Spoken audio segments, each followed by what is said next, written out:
ஹோட்டல்லையோ ரெஸ்டாரண்ட்லேயோ நம்ம சாப்பிட்ருப்போம். சில டிஷ்ஷஸ்லாம் வந்து அங்கே சாப்பிட்டா தான் டேஸ்ட்டாக இருக்குது, அதே இன்க்ரீடியண்ட்டை நான் வீட்டில் பண்ணுறேன் எனக்கு அதே மாதிரி வர மாட்டேங்குதுன்னு சொல்கிற டிஷ்ஷில் நம்ம இன்றைக்கி பண்ண போகிற டிஷ்ஷும் ஒன்று. அது வந்து மெதுவடை. நான் சொல்லி கொடுக்குற ரெசிபி நீங்கள் அப்படியே ஃபாலோ பண்ணுங்கள். யார் பண்ணாலும் எங்கே பண்ணாலும் அந்த மெதுவடை சூப்பராக மெதுவாக ரொம்ப லைட்டாக கிறிஸ்பியாக அமேசிங்கான மெதுவடை நீங்களே பண்ணிட முடியும். எப்படி பண்ணுறது பார்க்கலாமா?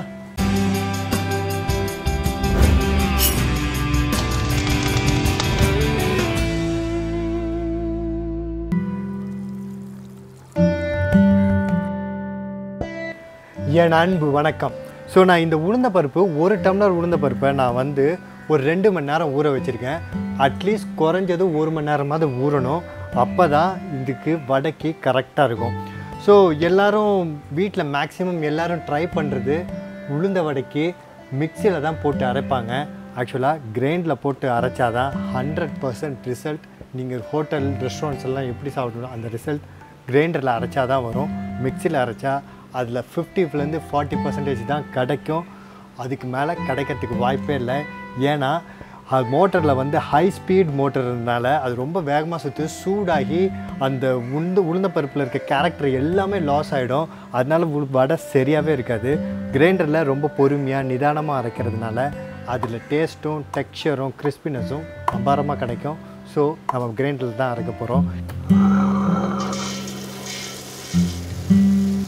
தண்ணியை நல்லா வடிகட்டும் போது தண்ணியை சுத்தமாக ட்ரை ஆக்கி வடிகட்டிடுங்க. அதுக்கப்புறமா கிரைண்டரில் போடுங்க. தண்ணி கொஞ்சம் கூட இருக்கக்கூடாது. அரைக்கும் போது கொஞ்சோண்டு நம்ம தண்ணி சேர்க்கலாம். எவ்வளோ சேர்க்கணும்னு சொல்கிறேன்.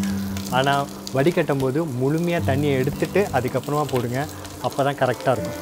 அதுக்கப்புறமா கிரைண்டரில் இப்படி கை விட்டு அப்படி தள்ளி விட்டுக்கிட்டே இருக்கணும். அப்போ தான் மாவு நல்ல மைய அரையும்.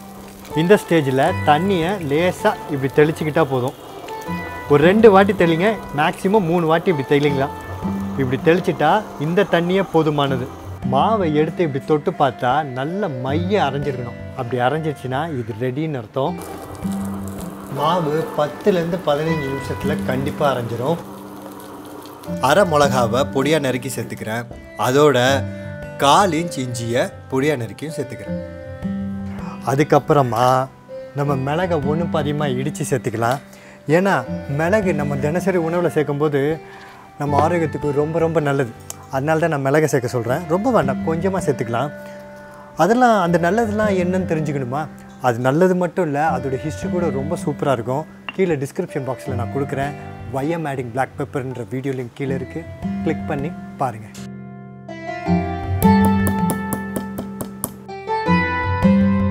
தேவையான உப்பை சேர்த்துக்கலாம். 1/4 டீஸ்பூன் அளவுக்கு நான் பெருங்காயத்தூள் சேர்த்துக்கிறேன்.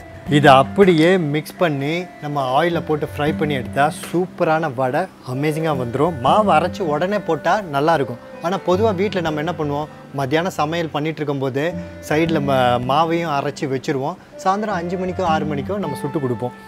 அப்படி பண்ணும்போது கிறிஸ்பினஸ் அந்தளவுக்கு இருக்காது. அந்த நேரத்தில் நம்ம என்ன பண்ணணுன்னா அரிசி மாவு சேர்த்துக்கணும். அப்படி சேர்க்கும்போது சூப்பராக இருக்கும். அரிசி மாவுக்கு பதிலாக நான் என்ன பண்ண போகிறேன், அவல் இருக்குல்ல, அது சின்ன ஜாரில் போட்டு நல்லா ஃபைனாக அரைச்சி வச்சுக்கிறேன். அப்படி அரைச்சிட்டா அதுவும் அரிசி மாவு மாதிரியே வந்துடும். அதை போட்டால் கிறிஸ்பினஸ் இன்னும் ஒரு ஸ்டெப் கூடுதலாக இருக்கும். அதை நான் 2 டேபிள் ஸ்பூன் சேர்த்துக்கிறேன். ஞாபகத்தில் வச்சுக்கோங்க, இந்த அரிசி மாவு வந்து நீங்கள் அரைச்சி கொஞ்சம் நேரம் கழித்து பண்ண போகிறதுக்கு தான் இந்த அரிசி மாவு டிப்ஸு.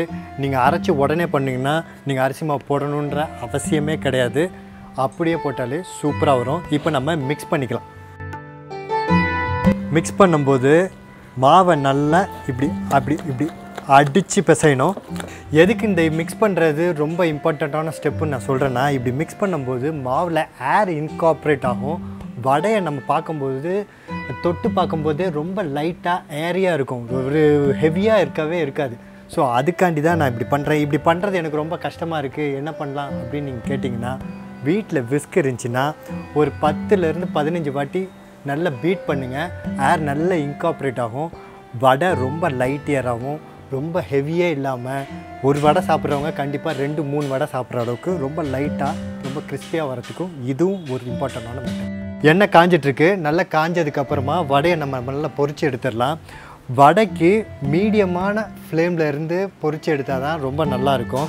என்கிட்ட நிறைய பேர் இன்னொரு டவுட் வேறு கேட்பாங்க.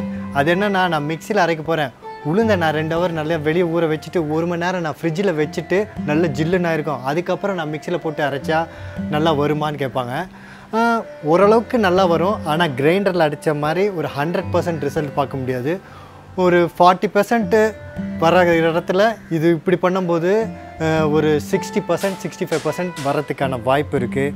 ஆனால் கிரைண்டரில் அரைக்கும் போது மட்டும்தான் ஒரு 100% ஒரு டாப் ரெஸ்டாரண்ட்டில் ஒரு டாப் ஹோட்டலில் பண்ணால் எப்படி இருக்குமோ அதே மாதிரி நீங்கள் பண்ணிட முடியும். இதில் பார்த்தீங்கன்னா நான் கிரைண்டரில் அரைச்சதுனாலேயே நான் நிறைய விஷயம் இதில் சேர்க்கவே இல்லை. பார்த்தீங்கன்னா சோடா உப்பு போடுவாங்க, அந்த ரசாயனம் இதெல்லாம் போடுவாங்க, ஏன்னா அந்த பொறுன்னு ரொம்ப நேரம் இருக்கணும், நல்லா ஃப்ளஃபியாக வரணும்னு. அதெல்லாம் எதுவுமே நான் போடாமல் இப்போ போட்டு வர போகிறேன். எவ்வளோ சூப்பராக வருதுன்னு மட்டும் பாருங்கள். எண்ணெய் நல்லா காஞ்சிருச்சு. இந்த விரலை மட்டும் தண்ணியில் நல்லா நனைச்சிக்கிட்டு மாவை இப்படி பண்ணிவிட்டு அப்படி பண்ணி போட்டால் பர்ஃபெக்டான வடை வந்துடும்.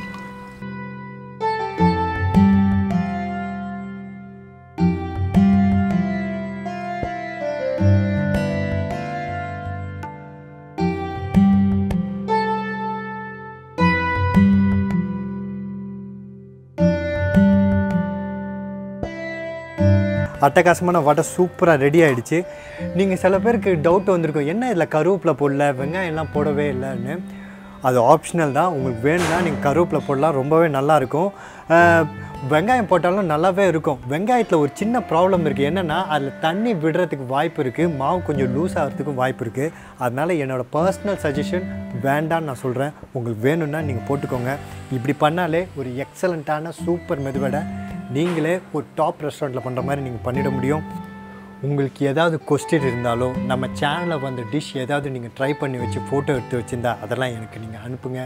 அதெல்லாம் அனுப்ப வேண்டிய வாட்ஸ்அப் நம்பர் 9940302830.